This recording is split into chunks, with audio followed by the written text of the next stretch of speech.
Good morning. Today is March 19th. It's Thursday. I'm going to be doing another video to explain what is our work planned for today. And just in case there are any of you kids watching today, I wanted to show you a special picture pillow in my couch, and I get to see your guys' smiling faces every day, and it makes me so happy. Okay, so today in reading we have Jacob's Plains, and that is on the website that is in the plans. Jacob's Plains is a little bit harder than the book yesterday. You'll notice the difference in the amount of words on each page, and you'll also notice maybe some bigger words. So what I want you to do is make sure that you are getting help from a parent if you can't pronounce something. Our focus question for reading today is, who are the main characters? So that is what you will be talking about with your child today, and making sure that they understand the book. And if they happen to say the main character is a boy, I think that we want something a little bit more specific. So just go ahead and have them reread the story or reread it with them until we really find out who that main character is. Today in language, we are in the book again, and it's page 5 and 6. This time we're working on the ow sound that is spelled with an OU. So we'll notice that even though it's not spelled OW today, it's spelled OU, and it still makes the same sound as cow. So when we see that, we say ow, looking at the picture of the cow, knowing that this is just the sound, not necessarily the spelling of cow. Like yesterday, you're going to be rewriting words that have the ow sound in it with OU and sentences. And on the second page, you have a fill in the blank section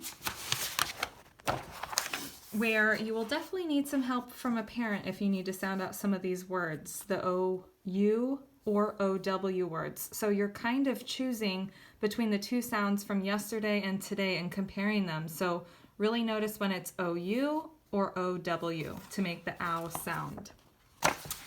In math, we have pages 9 and 10, and today we are comparing numbers again, but this time we're focusing on what's one more or one less. So at the top of the page here, you have one more. At the bottom, you have one less. Make sure they're maybe circling that word more and circling that word less and really focusing on that. In this case, it's just asking for one more, so for each, or one less. And for each picture, you need to add one more object or cross out one object if we're doing less. So really, parent help is so important on this page to make sure they're really understanding what's being asked of them. On page 10,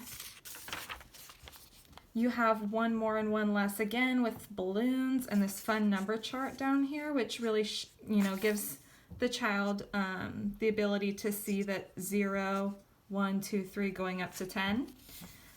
You'll need, once again, some reading help right here. But once we learn that word more and less, we should be able to recognize it when we see it.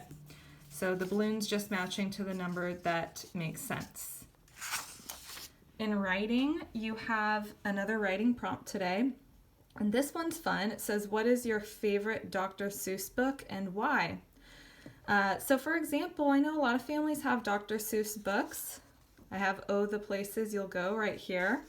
And you would look at your favorite Dr. Seuss book and you would finish this sentence, says, my favorite Dr. Seuss book is blank because.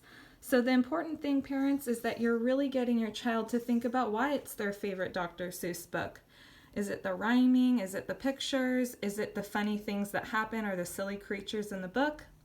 And then, of course, once again, you're having them focus on that punctuation. They can color or add a picture at the top that matches their book, if that makes sense. If you do not have a Dr. Seuss book at home, don't worry, because YouTube has a ton of Dr. Seuss books on it for you to look up and show your child and maybe give them a couple choices. I noticed that yesterday I forgot to mention religion. Whoops. So in religion, For this week, we're focusing on pages 69 through 86 in the workbook for religion. And you can really just go through those pages, maybe 2 to 3 pages a day. And you'll see when you're in it that the sections are really self-explanatory. They're very simple to follow. There are pages with stories from the Bible that are definitely more wordy, so kids will need help with those sections, but just make sure that they get the full understanding of what the pages have in them. And of course, if you want to extend their learning in religion, you can have them practicing some of their prayers. I'm not going to do a science overview today. I'm going to do science maybe every other day since there's just 6 pages in there for you. And that's about it for Thursday. I hope you guys are having a wonderful day. Good luck. Bye.